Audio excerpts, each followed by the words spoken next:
What's up, Greg? How you doing, man?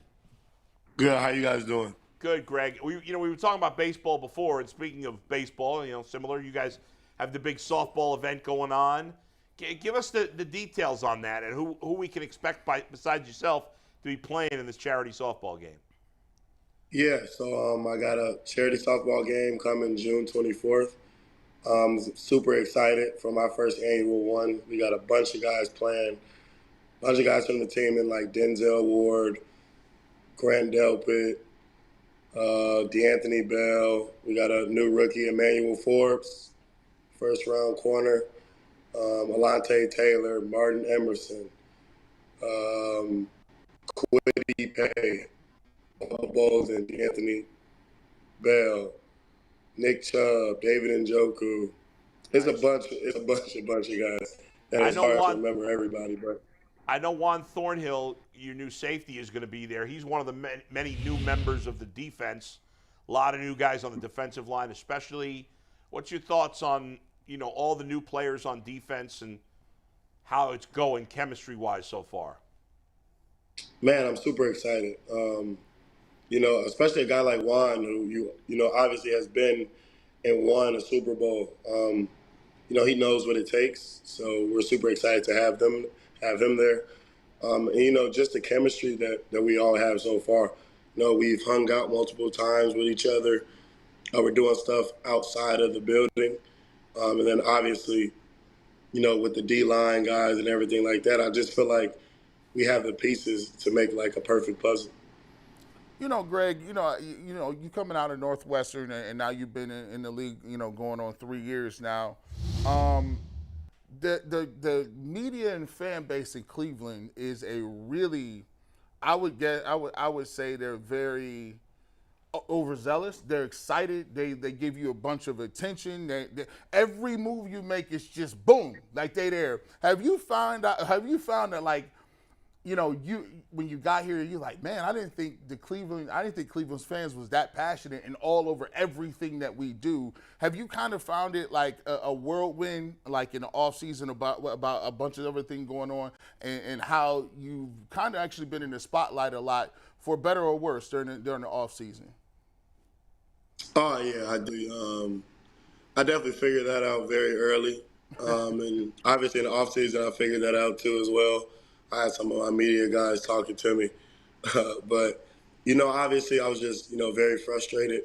Obviously, I want this team to succeed so well, and so bad. So just super frustrated and things like that. But I definitely was able to see very early, how passionate these fans are. I'm out in Arizona training, and I didn't walk around with a Browns hoodie on, and a bunch of people knew exactly who I was. So, Browns fans travel deep out here too. Greg, can you put to rest once and for all the debate over the slot and how comfortable you are there, if you're okay playing there? There was the tweet where it made it seem like you didn't want to play there, then you said you're okay with it. Where are you with this, and where do you expect to be on the field in September? Yeah. So, like I said last year, I was playing slot, but I felt more or so a linebacker. I feel like the scheme wasn't fit for me to be in the slot. I don't really care about playing slot that much, especially in this new scheme that we have. Obviously, I would still like to get reps outside and do both. But I see myself definitely playing inside, playing outside. And whatever matchup dictates. I think Jim Schwartz has done a great job, and we've had countless conversations. We're gonna kind of do it based on matchups and things like that. But I definitely see myself playing slot for sure, and I definitely see myself playing outside as well. Well, let me piggyback on that. Like, I think a lot of some of the viewers, Tyvis Powell is a defensive back, and what he was explaining was, when you are in certain schemes, when you are a nickel and you're playing in the slot, you have heavy responsibilities in some scheme for run fits. You have a heavy responsibility in terms of blitzing and blocking and where you fit in the run game. So in last year, was that the case in Joe Wood's defense? It was a really more of a a run style corner where you had to really be involved, putting your body out there a lot. Is that a difference between this scheme with Schwartz and with Joe Woods from last year? Yeah, it's a complete difference. I mean, I feel like last year I was in a run fit probably 65% of the game. And obviously I'm able to cover very, very well in the slot, and I can make a few tackles, but being in being in a run fit, majority of the game, that's just what I feel like they didn't draft me to do. So, I was just felt a little frustrated doing that. And, in this new scheme, you'll see how our D-line plays so aggressive. I'm not going to, my run, my run responsibility is going to be so limited, which I'm exactly okay with. Like, I'm okay with that now. So talking to Schwartz, playing in the new scheme, I feel comfortable wherever he puts me, I'll be able to make plays. And we'll set the record straight on this too, Greg. Because obviously it came up again. Somebody said Greg Newsome wants to be traded. You responded on Twitter saying, "This is crazy. I just set up my charity event. I want to be." You're happy. You want to be here. You want to be part of the future of this franchise, correct? Oh, 100%. Yeah, I want to be. I want to be one of those players. I said it before, like that plays in one place the whole entire time. Like the amount of support that I've gotten for the fans and everything like that. There's no way I want to be traded for sure. There's not a chance. The Browns put it out there, Greg, that you and a couple other players got robbed recently. Can you tell us about this? Are you okay, I assume? Like, what happened? Yeah, no, I'm okay. First thing, obviously, it took a lot, for me to get back to being okay. Just obviously got to move smarter. It was late night with our guys. Actually, I was about to go outside and drive home, but, one of my friends said, no, you can't drive. So I didn't drive. My friend was going to pull up the car, and then when they come back, they were going to pick me up from the front. Obviously when they came back to the front, everything was gone. So that's just kind of what I remember. Yeah. Luckily, thank God I wasn't outside to, be held at gunpoint. But no, definitely just still a scary moment. But at the end of the day, I feel like, that moment makes me realize, and it happened for a reason. It makes me realize, stuff that is important was not important. And, just at the end of the day, no matter how regular us athletes want to be, we're not at the end of the day. So, you got to carry yourself that way and you got to move that way. You think you guys were targeted specifically, like whoever did this, like they were after you specifically? Yeah, I think so. Yeah. I think my friend Dimitri got his car taken the day before. So I definitely feel like it was a targeted thing.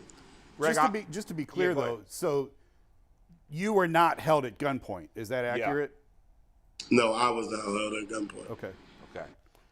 Greg, just to be so we're talking Greg Newsome, obviously. Greg, I've said on this show, and I got to say it to you because I've said it when you're not here, that I've heard from people I know. I got people out there that say you're out in the club quite a bit. Now, in the offseason especially, it is what it is.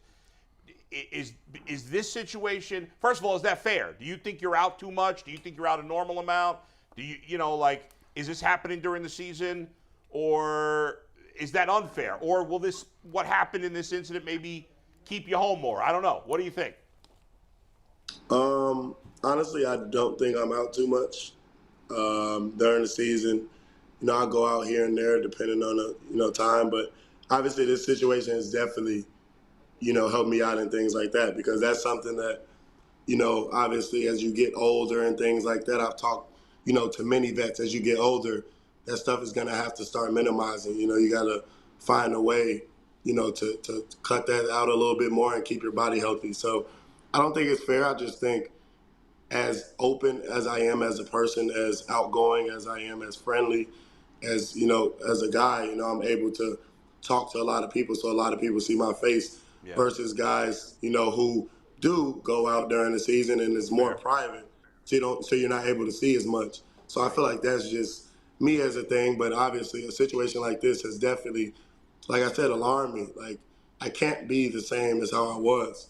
Right. Like obviously still be friendly and things like that. But I got to move a little bit different because obviously it was a targeted thing towards me and my teammates. Yeah. So I definitely feel like that's how it is. And that's good that you're a man of the people, and fans like the fact that you're not. You'll say hello. You'll hang with them. I've seen you at high school football games before. I know that's a thrill to the kids. Yeah. Yeah, I mean that's do cool. stuff like that. That is a good thing. So hopefully you don't have to change that part of it. But yeah, I mean, man, if you got when you're young and you got money, people gonna target you. Unfortunately, I'll just say this. Coming, from just being an African American and just being a black young dude at one point in time, I listen to hip hop music all the time, man. Like, some of my, the guys I look up to, the Pop Smokes of the world, you know what I'm saying? Just guys that, it's so many people that have been killed, you know what I'm saying? Even talk about, Chicago drill rappers. It's like a lot of times you don't understand it, and it takes time to get to that point where there's a realization where it's like, man, I'm not normal no more. Like, I'm not me. I can't move. And it's crazy because there's a lot of people in this world that can move that way. And it's like a realization that, wow, and I'm nowhere near, even myself. Like, sometimes I'm like, people come up to me and say, hey, what's going on? And you don't even expect to talk to nobody. I couldn't imagine what it is to be a young, affluent dude, who you're popular. They know what you got. You got the bag. All the ladies like you. Man, it's a lot of dudes out here that be envious, man. It's a lot of dudes out here that don't want to see you prosper and do nothing. So I just want y'all young brothers to be like, look, man, we got to take care of each other. We're going to move smarter. We're going to keep these circles tight. Everybody ain't going to have my number. Everybody ain't going to get the text, right? I can't do certain things, but I'm just glad that you weren't harmed and Yes. Perrion wasn't harmed, because at the end of the day, I don't want to keep seeing these young black dudes out here dying when they got their whole life in front of them, and all you trying to do is just take care of you and your family. So I salute you, and hopefully we can get that thing wrapped up, man. Thank you. I appreciate that. Thank you. Who's going to win the softball home run contest? Is Miles coming down? Because I put my money on Miles. I think Miles is going to come down to, with him. I talked to him. He'll most likely be there. I got my money on myself. Honestly, that's just how I'm going to do it every time. But Emmanuel Forbes actually got drafted out of high school, so I really think he has a good chance of winning it. did you play baseball in high school? Not in high school, so I stopped playing in 8th grade. I played all the way up to 8th grade. I played center field, and I was a leadoff hitter. Why was this important to you? Why did you want to do this? I think it just shows, first, just the love that I have for the city. I feel like the fans deserve it. The fans always take care of me, so, why would I not want something like this? And I think it's just going to stamp exactly what I said. Like, this is a place that, I want to be, where I want to be at. This is a place that I want to be at for my whole career. So I want for this not to be just the first annual. Like, I want it to be an annual thing for me out here in Cleveland. Like, I think why not it be me? You know what I'm saying? That's just kind of how I feel about it. Like, I really just want to show first that the fans deserve an event like this. They're doing it everywhere in Philly, in a bunch of places, and I know in Cleveland the fan support is going to be so crazy because they support us no matter what, during the season. So why not, bring another event out here? Greg, top 5, before you send it to Mikey, doesn't have to be top 5, whatever. Best wide receivers in football right now. Not on your team. We'll leave out your teammates. Best wide receivers that do not play for the Browns are? Devontae Adams, Justin Jefferson, Tyreek Hill, Jamar Chase, number 5. Actually, I'm gonna say Jalen Waddle. Wow. Okay. I don't know if you've had to cover all those guys yet. Who's been the toughest cover for you? Toughest cover? Yeah. I didn't have to go against Devontae. Honestly, probably the toughest cover, I would probably say a guy like Deontay Johnson, honestly. Really? Yeah. Very small, shifty, can run the whole entire route tree. He was definitely a tough cover, so I'd probably say Deontay. All right, Mike, go ahead. I got one real quick for you, Greg, and we got Gilbert Arenas coming up in a sec. Gilbert, if you could hear us on the back end, let us know you could hear us so we get you in here after Greg Newsome. But, Greg, with the home run derby coming up, do you have a home run celebration ready? And maybe is that a preview of your first interception celebration that we know is coming in 2023? I don't have a celebration. Actually, I do have a celebration. I got one ready. Now that I think about it, I got one ready. Any previews? No. Nah, I got it. You know, I got to show it for the first time out there. I had to try. And by the way, Greg, I got to get to this. This is the most important thing. Nobody care about who the best receiver is. They be asking whack questions. That was a whack question. That was a terrible question. We talking about last time you came on here. You showed me your shoe collection. I'm gonna tell you what. I just copped a pair of them 4s and another pair of 12s. I'm just letting you know. Now look. I mean, have you been laid off? I mean, have you been really stepping your game up in the offseason? What's the latest ones you done got? Hottest cakes you got last 2 months? Okay, so I've completed the off-white Air Force Ones, so I just got the all green ones. And then all the new Travis Scott lows that came out, so the black ones, and then like the olive ones. So those are the ones. Those are my. And then I just got I got the black and yellow 4s. So them two. Listen, I don't appreciate that. See, I got a worker's salary, bro. Don't tell me you gonna tell me you could have kept it down. This guy gonna tell me I got all the off-white. About it.